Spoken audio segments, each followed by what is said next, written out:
عزیز دوستو السلام علیکم۔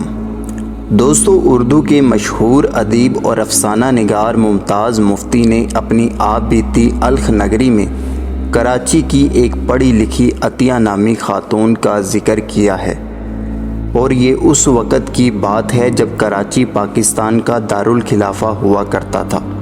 یہ ایوب خان کی حکومت کا ابتدائی دور تھا۔ اس خاتون سے ممتاز مفتی کا تعارف قدرت اللہ شہاب کے ذریعے ہوا تھا۔ عطیہ ایک مستقبل کا حال بتانے والی خاتون سیر تھی۔ یہاں پر جان لیجئے، سیر اس شخص کو کہا جاتا ہے جسے مستقبل کی جھلکیاں یا مستقبل دکھائی دیتا ہو۔ وہ کہتے ہیں کہ میری ملاقات جب اس خاتون سے ہوئی تو میں نے ان سے پوچھا کہ محترمہ، آپ کو مستقبل کی جھلکیاں کیسے نظر آتی ہیں؟ وہ مسکرائی اور کہنے لگی، کبھی محسوسات کے ذریعے جھلکی نظر آتی ہے، کبھی آنکھوں کے سامنے تصویر آ جاتی ہے، کبھی آوازیں سنائی دیتی ہیں اور کبھی دیوار پر فلم چلنے لگتی ہے۔ میں کوئی معالج نہیں ہوں بلکہ ایک سیر ہوں۔ مجھے جو دکھتا ہے میں وہ بتا دیتی ہوں، لیکن میں یقین سے نہیں کہہ سکتی کہ جو دکھتا ہے وہ درست بھی ہے یا نہیں۔ پھر وقت کے بارے میں بھی کچھ نہیں کہہ سکتی۔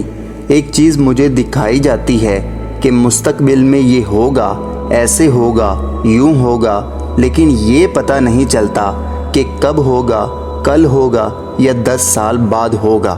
اس سے پہلے عطیہ نے قدرت اللہ شہاب کو بتایا تھا کہ صدر ایوب خان کے خلاف سازش ہو رہی ہے، اور باقاعدہ اس خاتون نے ان لوگوں کی نشاندہی کی جنہوں نے صدر ایوب خان کو زہر دے کر قتل کرنا تھا۔ اس کی وجہ سے یہ افراد پکڑے گئے اور انہوں نے اپنے منصوبے کا اعتراف کر لیا۔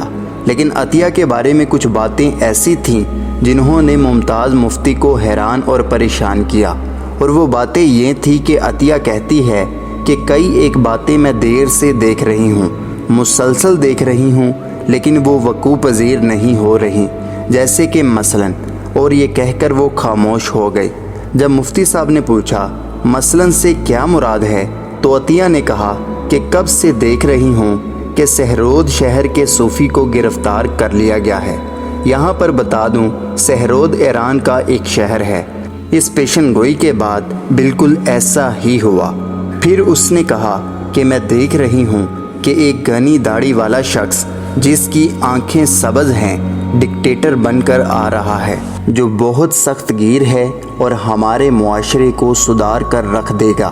میں دیکھ رہی ہوں ایک خونی جنگ ہوگی، ایسٹ پاکستان ہمارے ہاتھ سے نکل جائے گا، پاکستان کے علاقے میں وسعت ہوگی، کشمیر بھی ہمیں مل جائے گا اور ہم دلی پر قابض ہو جائیں گے۔ اگر دیکھا جائے تو عطیہ کی پیشن گوئیوں کا وہ حصہ جو پاکستان کے لیے خوشخبری نہیں رکھتا، وہ تو اب تک پورا ہو چکا ہے، یعنی جنگ بھی ہو گئی اور مشرقی پاکستان علیحدہ بھی ہو گیا اور خون ریزی بھی ہو گئی۔ لیکن یہاں پر حیران کن بات یہ ہے کہ یہ پیشن گوئی مشرقی پاکستان علیحدہ ہونے سے 10 سال پہلے کی ہے۔ مشرقی پاکستان کی علیحدگی کے متعلق بالکل ٹھیک اسی طرح پیشن گوئی علامہ مشرقی نے بھی کی تھی، اور واضح بتایا تھا کہ 1970 کے زمانے میں مشرقی پاکستان جدا ہو جائے گا۔ یہاں پر یہ بات بھی غور طلب ہے کہ بعض علماء کو اللہ کی طرف سے ایسی فراست عطا کی جاتی ہے کہ وہ کم از کم مستقبل قریب کے حالات کے متعلق بہت ٹھیک اندازہ لگا سکتے ہیں۔ علامہ مشرقی میں بھی یہ فراست موجود تھی، کراچی کی عطیہ میں بھی یہ فراست موجود تھی، جس کی وجہ سے اس نے باطنی آنکھ سے دیکھا تھا کہ پاکستان پر ایک گھنی داڑھی والے ڈکٹیٹر کی حکومت قائم ہوگی جو حالات کو درست کر دے گا، اور کشمیر کے علاوہ دلی بھی فتح ہوگا۔ یہ پیشن گوئی کسی حد تک نعمت اللہ شاہ ولی کی پیشن گوئی سے ملتی جلتی ہے، اور یہ ابھی تک پوری نہیں ہوئی۔ تو دوستو، امید کرتا ہوں کہ یہ چھوٹی سی کوشش آپ کے علم میں اضافے کا سبب بنی ہوگی۔